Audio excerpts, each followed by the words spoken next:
Ce matin, sur les quais du port de Lorient, l'ambiance est pour le moins morose. Toutes les conversations tournent autour du drame qui s'est joué hier.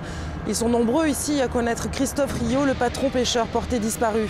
Alors c'est très largement un sentiment de tristesse, bien sûr, mais aussi de colère et d'incompréhension. Écoutez les réactions que nous avons recueillies ce matin. On était effondré, on est tout ça, c'est lamentable. Mon fils est à l'école avec lui. Puis bon, c'est un copain, quoi. C'est un super garçon en plus. Dégueulasse, quoi. Lamentable. Ça a existé, maintenant on a tout ce qu'il faut dans les passerelles, c'est bourrer tout ce qu'on veut. Eux autres, ils n'ont qu'à surveiller ça. Parce que nous autres, on travaille. Eux autres, c'est de la promenade qu'ils font, ou presque. C'est du charter qu'ils font, les cargos. Ils sont même pas capables de tenir une veille à la passerelle. Non, mais c'est quoi ça? Non, il faut être un peu plus sévère que ça avec ces gens-là. Hein. Toujours une grande tristesse, puisque bon, forcément, perte d'un bateau, mais évidemment,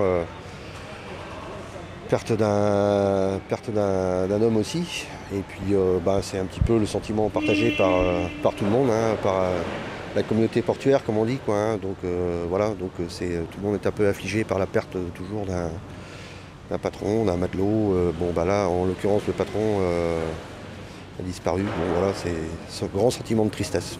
L'enquête devra déterminer les circonstances et les responsabilités dans cet accident. En attendant, l'heure est au recueillement et il faut désormais souhaiter que le corps soit retrouvé pour que la famille puisse faire son deuil.